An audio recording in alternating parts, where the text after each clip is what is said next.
everyone has the freedom to pursue their purpose, and by building community all across the world.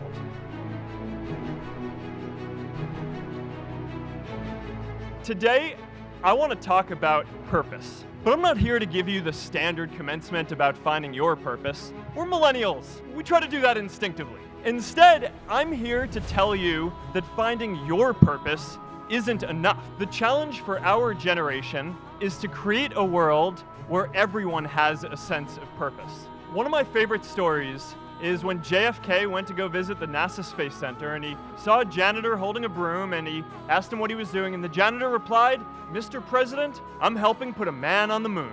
Purpose is that feeling that you are a part of something bigger than yourself, that you are needed, and that you have something better ahead to work for. Purpose is what creates true happiness. And you are graduating at a time when this is especially important. When our parents graduated, that sense of purpose reliably came from your job, your church, your community. But today, technology and automation are eliminating many jobs. Membership in a lot of communities has been declining, and a lot of people are feeling disconnected and depressed and are trying to fill a void in their lives. As I've traveled around, I've sat with children in juvenile detention and opioid addicts who've told me that maybe their lives would have turned out differently if they just had something to do, an after-school program or somewhere to go. I've met factory workers who know their old jobs aren't coming back and are just trying to find their path ahead. For our society to keep moving forward, we have a generational challenge to not only create new jobs, but create a renewed sense of purpose. If you want to turn a plan into implementation, make up your mind and start making your life better, you may find that you will start to become more successful when you know what you are working towards. Negative emotions are far more potent than positive ones. This means you react more often and more impulsively to negative experiences in your life. It will benefit every areas of your life if you learn to control your response to negative experience. More importantly, when you experience loss or failure, you need to keep moving forward and create goals for yourself. Look into your future. Determine what is your greatest goal, what makes you a better person, and what serves a larger purpose. I was excited to help connect the Harvard community, but one day someone would connect the whole world. The thing is, it never even occurred to me that that someone might be us. We were just college kids. We didn't know anything about that. There were all these great big technology companies with all these resources, and I just assumed one of them would do it. But this idea was so clear to us that all people want to connect. So we just kept working on it, day after day after day. And I know that a lot of you are going to have your own stories just like this.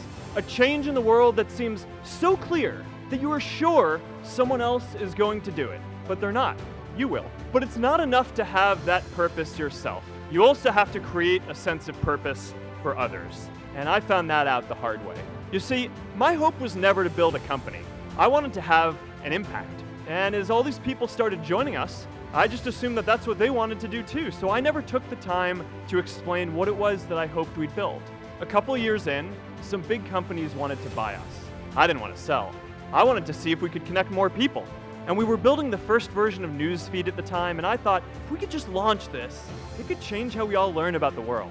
Nearly everyone else wanted to sell.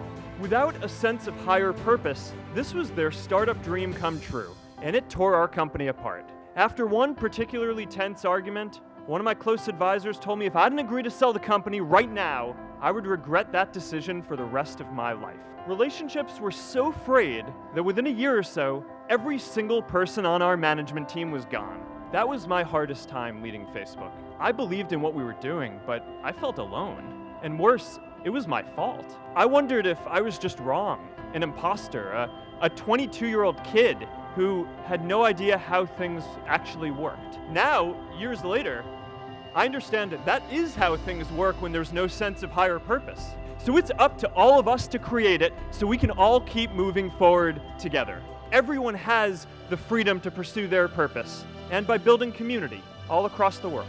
Our generation is going to have to deal with tens of millions of jobs replaced by automation like self-driving cars and trucks. But we have the potential to do so much more than that. Every generation has its defining works. More than 300,000 people worked to put that man on the moon, including that janitor. Millions of volunteers immunized children around the world against polio, and millions of more people built the Hoover Dam and other great projects. And now it's our generation's turn to do great things.